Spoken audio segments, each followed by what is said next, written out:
கிறிஸ்து இயேசுவுக்குள் பிரியமான அருட்தந்தையர்களே, அருட்சகோதரிகளே, ஆசிரிய பெருமக்களே, அன்புக்குரிய மாணவ செல்வங்களே, இன்றைய நாளிலே இந்த பள்ளிக்கூடத்தின் பாதுகாவலரான புனித யாக்கோபுவினுடைய திருவிழாவினை திரு அவையானது கோலாகலமாக கொண்டாடி கொண்டிருக்கக்கூடிய இந்த சூழலிலே நீங்களும் உங்களுடைய பாதுகாவலருடைய விழாவை மகிழ்ச்சியோடு கொண்டாடி கொண்டிருக்கிறீர்கள். இங்கிருக்கக்கூடிய அருள் தந்தையர்கள் பெயரால், என்னுடைய பெயரால், உங்களுடைய தாளாளர் தந்தைக்கும் ஆசிரிய பெருமக்களுக்கும் மாணவ செல்வங்களாகிய உங்கள் அனைவருக்குமே திருவிழா வாழ்த்துக்களை மகிழ்ச்சியோடு தெரிவித்துக் கொள்ளுகிறேன். கைதட்டி நம்முடைய திருவிழா வாழ்த்துக்களை பகிர்ந்து கொள்வோம். ஸ்கூல் ஸ்டூடெண்ட்ஸ்கிட்ட ஒரு சில கேள்விகள் கேட்குறேன். ரொம்ப கஷ்டமான கேள்வியெல்லாம் கேட்கல, எளிமையான கேள்வி தான். பதில் சொல்லுவீங்களா? சொல்லுவீங்களா? Okay, very good. நம்முடைய தமிழ்நாட்டில் முட்டைக்கு பெயர் போன மாவட்டம் எது? வெரி குட், எல்லாம் பயங்கர எக்ஸலண்ட். முட்டைக்கு பெயர் பெற்ற மாவட்டம் நாமக்கல். இன்றைக்கி நாமக்கல்லில் சுற்றி பார்த்தீங்க அப்படின்னா தமிழகத்திலேயே அதிகமான கல்வி நிறுவனங்கள் நாமக்கல் மாவட்டத்தில் தான் இருக்குது.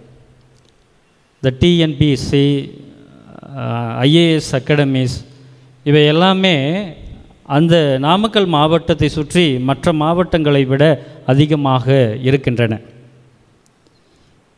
ஏன் அப்படின்னு கேட்கின்ற பொழுது அங்கே இருக்கக்கூடிய மாணவ செல்வங்கள் ஒரு சிலர் சொன்ன பதில் இதுதான். எங்கள் மாவட்டம் முட்டைக்கு பெயர் போன மாவட்டம், ஆனால் நாங்கள் கல்வியிலே முட்டை மதிப்பெண்கள் எடுக்க விரும்பவில்லை.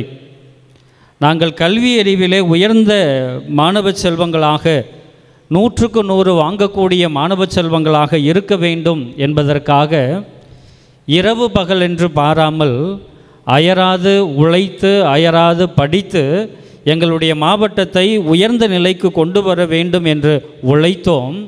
அதனால்தான் எங்களுடைய மாவட்டத்திலே கல்வி நிறுவனங்களும் அதிகமான ஐஏஎஸ் அகாடமிகளும் அதிகமாகி கொண்டிருக்கின்றன என்று சொன்னார்களாம்.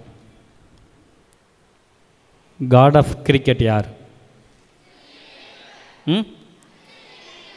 பயங்கர இன்டெலிஜெண்ட்டாக இருக்கீங்க. காட் ஆஃப் கிரிக்கெட் அப்படிங்கும்போது சச்சின் டெண்டுல்கர். எத்தனாவது படிச்சிருக்காரு? 10th. 10வது படித்த சச்சின் டெண்டுல்கர் இன்று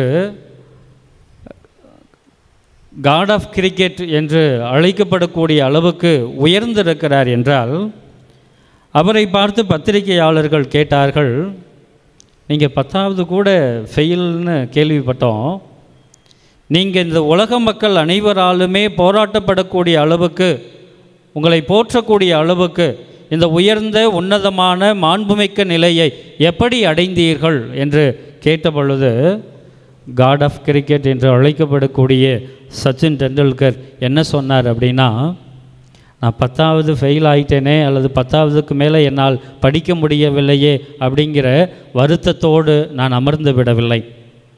என்னுடைய வாழ்விலே இலக்கு ஒன்று இருந்தது. அந்த இலக்கை நோக்கி நான் பயணித்தேன். என்னுடைய இலக்கு இந்திய தேசத்திற்காக கிரிக்கெட் விளையாட வேண்டும் என்று.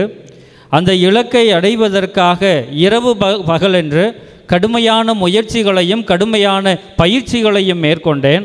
அந்த பயிற்சியின் நிமித்தம், முயற்சியின் நிமித்தம் நான் இந்த வெற்றி கனியை பறித்திருக்கிறேன் என்று சொல்லுகிறேன். அன்புக்குரியவர்களே, நாமக்கல் மாவட்ட பிள்ளைகளாக இருந்தாலும் சரி, சச்சின் டெண்டுல்கராக இருந்தாலும் சரி, இவர்கள் தங்களுடைய வாழ்விலே ஒரு உயர்ந்த உன்னதமான நிலையை, தங்களுடைய வாழ்விலே ஒரு மாண்புமிக்க நிலையை அடைவதற்கு எது மூல காரணமாக இருந்திருக்கிறது என்றால் அவர்களுடைய முயற்சி, அவர்களுடைய உழைப்பு, அவர்களுடைய பயிற்சி. அன்புக்குரியவர்களே, இந்த ஜேம்ஸ் அகாடமியில் படிக்கக்கூடிய எல்லா மாணவ செல்வங்களுமே என்ன இலக்கோடு இந்த வாழ்க்கையை வாழ்ந்து காட்ட வேண்டும் என்று நம்முடைய பாதுகாவலருடைய வாழ்விலிருந்து ஒரு சில படிப்பினைகளை மட்டும் நாம் இந்த வேளையிலே கற்றுக்கொள்ள வேண்டும் என்றுதான் இந்த வேளையிலே அன்போடு உங்களை அழைக்கிறேன். நம்முடைய பாதுகாவலர் சொல்லக்கூடிய படிப்பினை என்ன?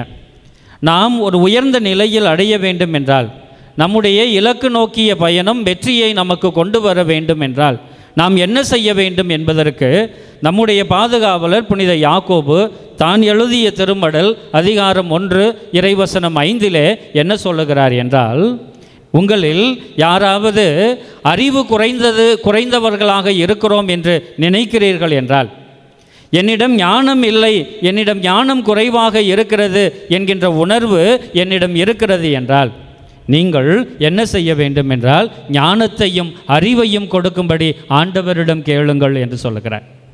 இந்த உலகத்தில் இருக்கக்கூடிய மனிதர்களை நாடி செல்ல வேண்டாம். இந்த உலகத்தில் இருக்கக்கூடிய மற்ற உயிரினங்களை கூட நீங்கள் தேடி செல்ல வேண்டாம். அறிவும் ஞானமும் உங்களுக்கு வேண்டும்.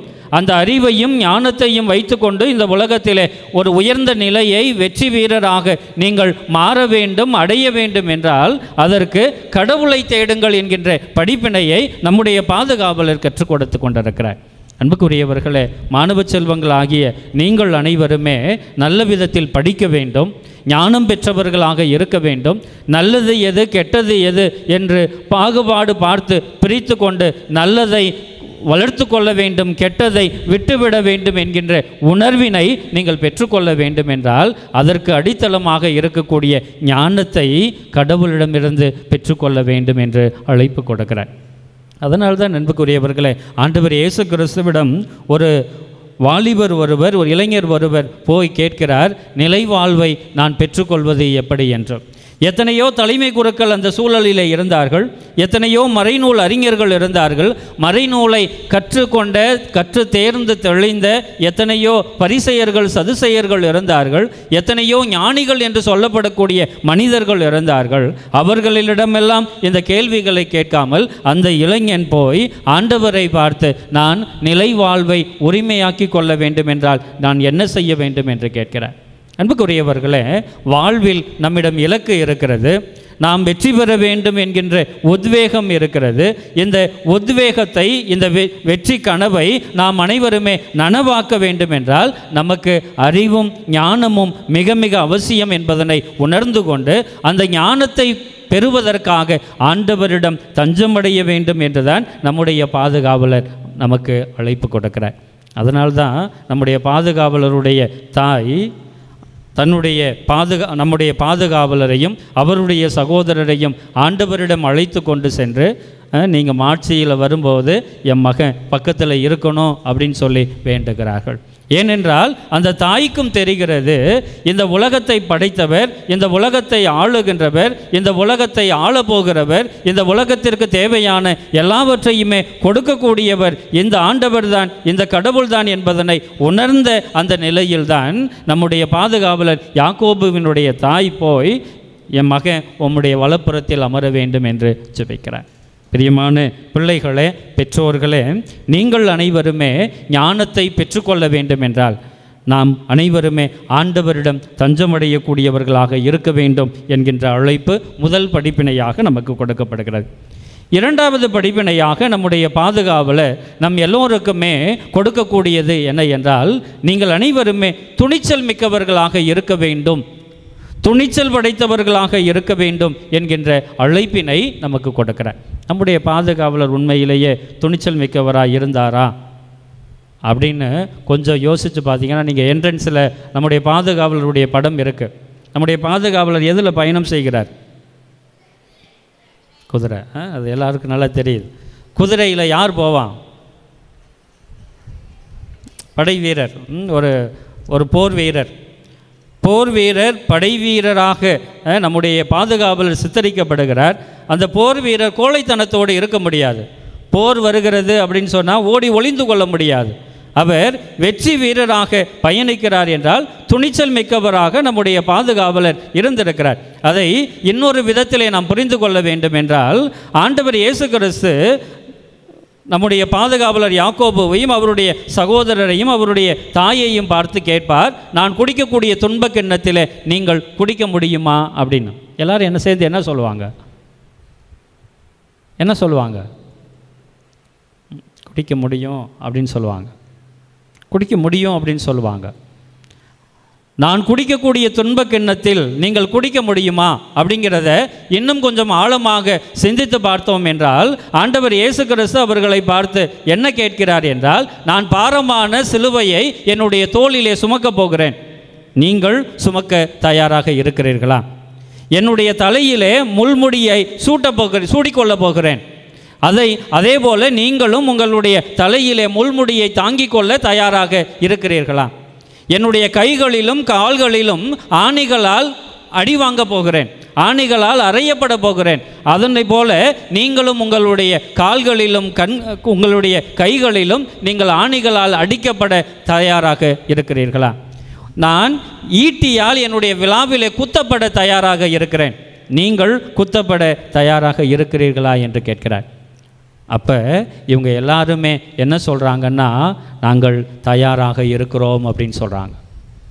நாங்கள் எங்களுடைய தலையிலே முள்முடியை தாங்கிக் கொள்ள தயாராக இருக்கிறோம், சவுக்கடிபட தயாராக இருக்கிறோம், பாரமான சிலுவையை சுமக்க தயாராக இருக்கிறோம், எங்களுடைய கரங்களிலும் எங்களுடைய கால்களிலும் ஆணிகளால் அடிக்கப்பட நாங்கள் தயாராக இருக்கிறோம், எங்களுடைய விழாவிலே ஈட்டியால் குத்தப்பட நாங்கள் தயாராக இருக்கிறோம், ஒட்டுமொத்தத்திலே நாங்கள் துணிச்சல் மிக்கவர்களாக உமக்கு ஏற்ற சாட்சிகளாக வாழ தயாராக இருக்கிறோம் அப்படின்னு சொல்கிறாங்க. அன்புக்குரியவர்களே, அந்த தயாராக இருக்கக்கூடிய துணிச்சல் மிகுந்த அந்த வாழ்க்கை முறைதான் நம்முடைய பாதுகாவலரை புனிதராக உயர்த்தி இருக்கிறது, இயேசுவின் பக்கத்தில் இருப்பதற்கு உறுதுணையாக இருந்திருக்கிறது என்றால், நம்முடைய பாதுகாவலர் இன்று நம் எல்லோருக்குமே சொல்லக்கூடிய செய்தியும் இதுதான். நீங்களும் என்னை போல துணிச்சல் மிக்கவர்களாக இருங்கள், நீங்களும் இயேசுவுக்காக வாழக்கூடிய தயார் நிலையிலே உங்களுடைய வாழ்க்கையை அமைத்து கொள்ளுங்கள் என்கின்ற அழைப்பினை நம் எல்லோருக்குமே கொடுக்கிறார்.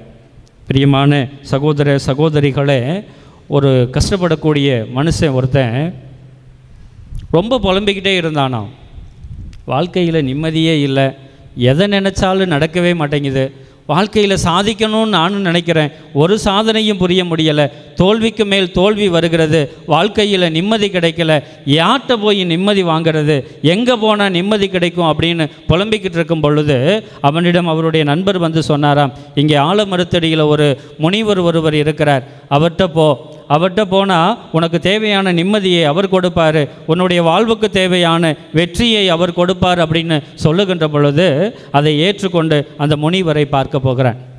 அந்த முனிவர்கிட்ட போய் சொன்னானா, சாமி நான் ரொம்ப கஷ்டப்படுறேன், என் வாழ்க்கையில் நிம்மதியே இல்லை, நான் எதை தொட்டாலும் எனக்கு விளங்கவே மாட்டேங்குது, தோல்விக்கு மேல் தோல்வி வந்து கொண்டே இருக்கிறது, நான் வெற்றி அடைய வேண்டும் என்றால், நான் நிம்மதியை பெற்றுக்கொள்ள வேண்டும் என்றால் நான் என்ன செய்வது அப்படின்னு கேட்குறார்.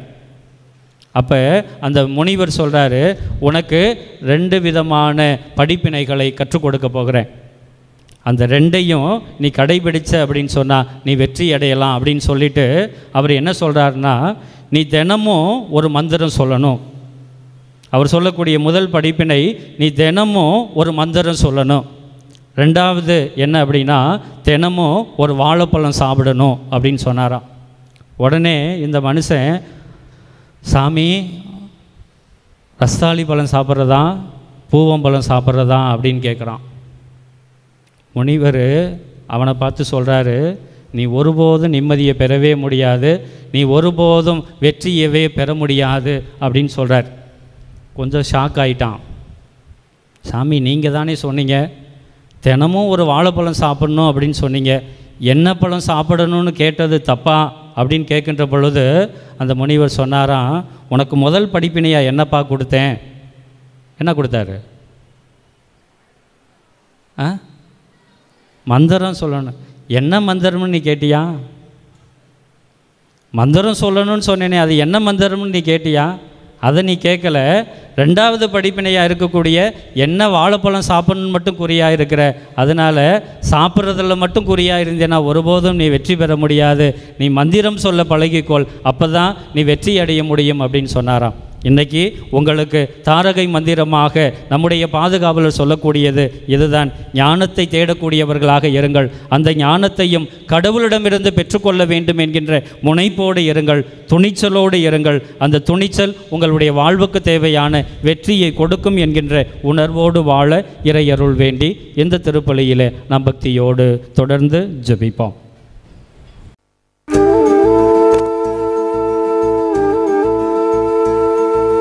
எங்கள் அன்பின் காவலரே, சந்தியா